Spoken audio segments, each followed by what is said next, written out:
Salut les investisseurs, j'espère que vous allez bien et bienvenue dans cette nouvelle vidéo de portefeuille dividende. Alors aujourd'hui nous allons analyser une multinationale que tout le monde connaît. Il s'agit de Pfizer. Alors tout le monde connaît Pfizer depuis 2020, j'ai envie de dire grâce au Covid et donc avec les différents vaccins que l'entreprise a pu sortir. Mais sinon auparavant, quasiment personne ne connaissait, en tout cas le grand public ne connaissait pas. Donc voilà, c'est parti, analysons l'entreprise. Au moment où je tourne la vidéo, le prix de l'action Pfizer est à 40,12 $. Concernant l'historique et le résumé de l'entreprise, donc Pfizer est une multinationale dans le domaine pharmaceutique, donc c'est une société américaine, écoutez bien, qui a été fondée en 1849. Et donc il a fallu attendre 2020, et donc le Covid, et les fameux vaccins que l'entreprise a sortis, pour que le grand public connaisse finalement l'entreprise. Donc celle-ci est présente dans plus de 150 pays, et depuis 2013, leader mondial dans son domaine d'activité. Pour la petite histoire, donc Pfizer est né a été créé en 1849 à New York avec l'association d'un chimiste et d'un confiseur. Donc leur première invention et leur fabrication à grande échelle est une confiserie aux propriétés vermifuges, la santonine, qui était donc un remède contre les vers intestinaux. Son goût beaucoup trop amer incite donc les deux associés à le recouvrir d'une couche à la saveur de noisette. Et donc dans les années 90, Pfizer fait fortune avec l'invention du fameux Viagra. Concernant les dernières dates assez intéressantes, tout ce qui concerne les achats, les fusions, acquisitions de l'entreprise. Donc en 2014, Pfizer a essayé de racheter AstraZeneca pour quasiment 60 milliards de livres, soit près de 100 milliards de dollars. Et donc, par contre, l'entreprise AstraZeneca a refusé cette offre. En 2015, Pfizer annonce le rachat d'Hospira, valorisé à 17 milliards de dollars. En 2016, Pfizer annonce l'acquisition d'Anacor, qui est une entreprise spécialisée dans le traitement de l'eczéma via des gels, pour 5,2 milliards de dollars. Toujours en 2016, Pfizer annonce l'acquisition de Bambo Therapeutics, une entreprise spécialisée en thérapie génique, pour 645 millions de dollars. Pendant la même période, toujours une acquisition pour Pfizer de l'entreprise Medivation, une entreprise américaine de biotechnologie spécialisée dans le cancer, pour 14 milliards de dollars. Toujours dans l'année 2016, Pfizer rachète Medivation, une start-up américaine spécialisée dans les traitements anti-cancer. En 2019, l'entreprise annonce l'acquisition d'Area Biopharma, une société pharmaceutique américaine, pour un montant de 11,4 milliards de dollars. Et dernière en date, novembre 2020, le groupe Pfizer annonce avec BioNTech avoir trouvé un vaccin contre le Covid. Et donc en 2021, Pfizer annonce l'acquisition de Trillium, une entreprise canadienne spécialisée dans les cancers du sang, pour 2,26 milliards de dollars. Donc on voit que sur les dernières décennies, l'entreprise n'a fait que des achats, des acquisitions d'autres entreprises dans différentes filiales, différents secteurs pour continuer à croître, tout en vendant par intermittence d'autres petites entreprises qu'elle avait en sa possession. Alors ici nous sommes sur Company Market, et donc ce site référence toutes les entreprises au niveau mondial avec leur classement en termes de capitalisation. Donc vous avez Apple, Sodiam Arco, Microsoft, etc. Et donc Pfizer arrive en 38e position avec une capitalisation de 221 milliards de dollars. Et donc ici, vous avez les différentes caractéristiques, revenus, earnings, price, history, et vous avez encore plus de choses ici. Et donc par exemple ici, on voit l'historique de la capitalisation de Pfizer depuis 2021 jusqu'à aujourd'hui. Avec forcément une très belle évolution, surtout pendant la période 2020-2021, où la capitalisation a atteint son plus haut, quasiment aux alentours des 333 milliards de dollars.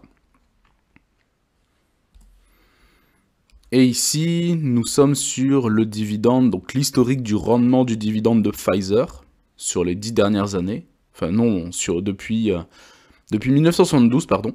Et donc vous voyez l'évolution. Et on remarque que, on va dire en moyenne, Pfizer était aux alentours des 3,5-4%, avec un énorme pic de plus de 10% en 2009. Alors ici, nous sommes sur TradingView pour voir l'historique et l'évolution du cours de bourse de Pfizer depuis 1968. Et donc vous voyez l'évolution depuis toute cette décennie pour arriver ici. Alors actuellement, on est aux alentours des 40 $. Il y a eu un premier marché haussier à partir des milieu des années 90-94 avec une évolution à la hausse juste énorme pour arriver à un premier plus haut aux alentours des 47-48 $ en début des années 2000, donc début de la bulle Internet, et après il y a eu, avec l'éclatement sans doute de la bulle Internet, vous voyez, le début du marché baissier, parce que finalement, il faut digérer toute cette hausse. Et on repart, début des années 2010, avec un nouveau marché haussier, pour atteindre ici un plus haut en décembre 2021 de quasiment 62 $. Et donc, si on mesure ici, je prends le plus haut ici. Et donc, ça c'est une chose très intéressante pour de potentiels investisseurs, c'est-à-dire que entre décembre 2021 et aujourd'hui, la valeur de Pfizer a perdu quasiment 36% de sa valeur. Donc ça peut être une chose plutôt positive dans un premier temps, si des gens veulent rentrer sur Pfizer. Donc ici, nous sommes sur dividend.com pour voir un peu l'évolution de différentes caractéristiques, dont notamment ce qui, entre guillemets, nous intéresse. L'une des choses qui nous intéresse le plus, les dividendes. Donc alors ici, le average price recovery de Pfizer, il faut quasiment 20 jours à l'entreprise pour retrouver son cours avant le détachement des dividendes. Le payout ratio, alors ça c'est quelque chose de très très positif également, 42,17% de payout ratio, donc ça veut dire que l'entreprise sur 100% de ses bénéfices, elle ne prend, si je puis dire, que 42% de ses bénéfices pour redistribuer aux actionnaires sous forme de dividendes. Donc ça c'est un ratio qui est très très intéressant. L'augmentation des dividendes, donc ça fait 12 années consécutives que l'entreprise verse des dividendes de façon croissante. Le dividende est versé de façon trimestrielle. Et donc, concernant le domaine de la santé en général, le rendement moyen est de 1,58%. Et donc, Pfizer est aux alentours des 4,7-4,10% actuellement. Alors maintenant, on descend pour aller voir l'historique du dividende. Hop. Alors, 2022, donc 1,61 $. 2021, 1,57 $. 2020, normalement, le dividende est de 1,47 ou 50 $. Ça n'a pas été mis à jour ici. Ils ont pris que 3 trimestres, vous voyez. Mais il y a bien eu en 2020 une augmentation. 2019, 1,46. 2018, 1,38. 2017, 1,30. 2016, 1,22. 2015, 1,14. 2014, 1,06. 2013, 98 cents. 2012, 90. 2011, 82 cents. 2010, 74, 2009, 66 cents. Et vous voyez donc en fait l'augmentation commence à partir de 2009. Donc voilà les 12 années consécutives d'augmentation de dividendes. Et donc avec 2023, en remontant ici 2023. Donc il y a eu ici une validation donc, de 41 centimes par rapport à 2022 où c'était à 40 centimes. Et donc si les 4 trimestres sont validés à 41 centimes, ça ferait une augmentation à 1,64 $. Alors ici, je suis passé sur Morning, donc toujours concernant Pfizer. Donc eux précisent la croissance du dividende sur les 5 dernières années est de 6%, ce qui est très très intéressant également, c'est plutôt positif. Et donc ici, on descend pour voir justement l'historique du cours du versement du dividende. Et vous voyez donc depuis 2009-2010, augmentation très régulière d'ailleurs, jusque cette année 2023 qui sera sans doute encore une augmentation du versement du dividende, vu les bénéfices qui ont été engendrés sur les 2 dernières années. Nous y reviendrons par la suite. Donc ici, nous nous trouvons sur le site de Pfizer.fr.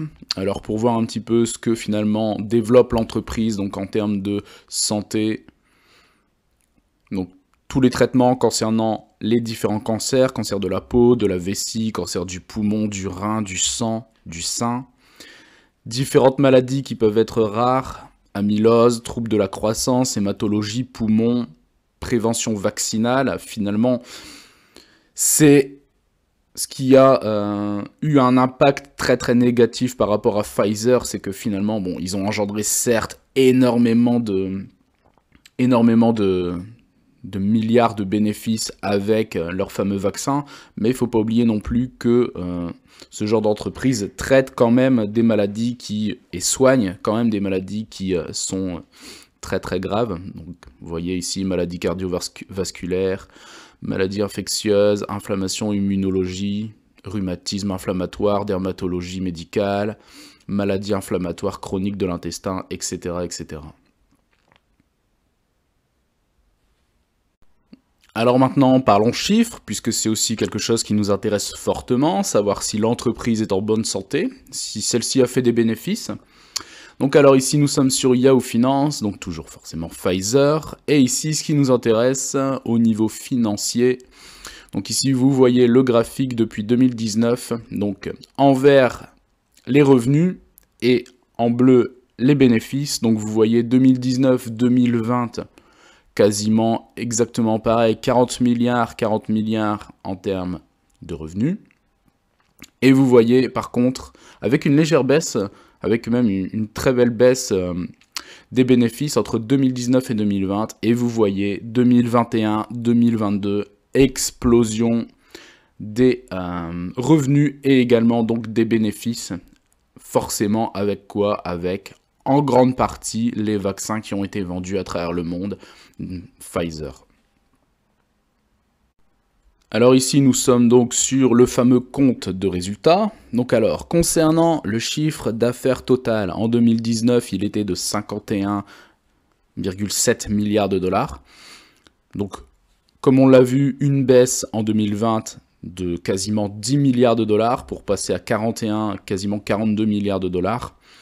Grosse augmentation du chiffre d'affaires qui a été littéralement multiplié par 2 en 2021 puisqu'on se retrouve avec 81 milliards de dollars de chiffre d'affaires.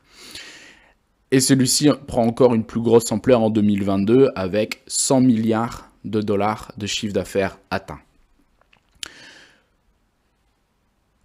Concernant les bénéfices bruts, donc en 2019, les bénéfices bruts étaient de 41,5 milliards de dollars. Donc avec la baisse du chiffre d'affaires, une baisse du bénéfice, passant à 33 milliards de dollars en 2020. Et là, 2021, augmentation de quasiment 20 milliards de bénéfices. Et 15 milliards de plus en 2022 par rapport à 2021, en passant quasiment à 66 milliards de dollars de bénéfices bruts. Donc c'est vraiment sur les 2 dernières années, le Covid, c'est là où on voit réellement que le Covid a impacté, mais en positif, les bénéfices et le chiffre d'affaires de l'entreprise Pfizer.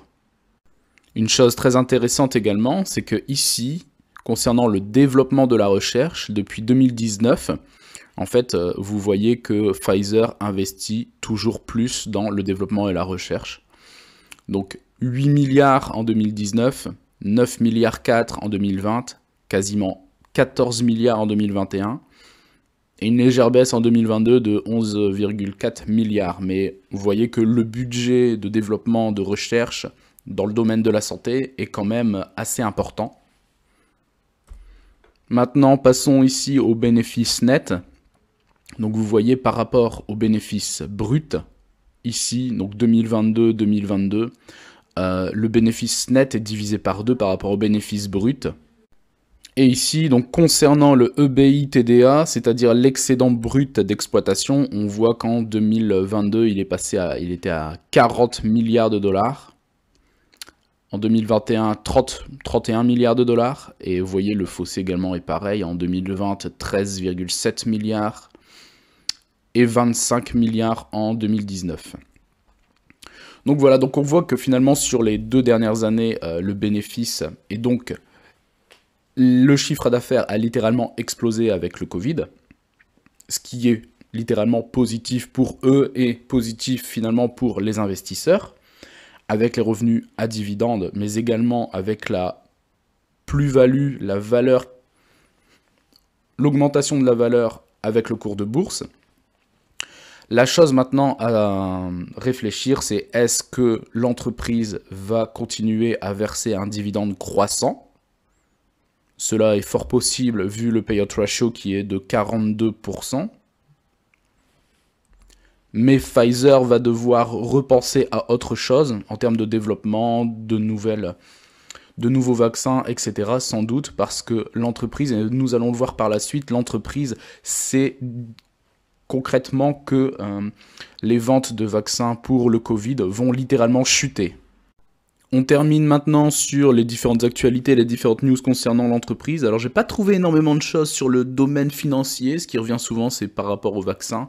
Donc là, par exemple, sur Zone Bourse, donc Pfizer obtient le soutien du panel de la FDA dans la course au vaccin contre le VRS. Voilà. Ici, Pfizer achète le transfert des activités de TAN en Inde. Voilà. Ici, Pfizer, donc rumeur de discussion en vue du rachat de la biotech Seagen.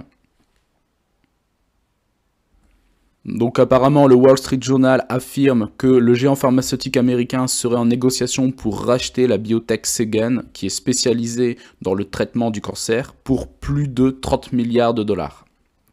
Donc voilà. Et on termine ici avec Pfizer qui garde ses entrées au Parlement européen.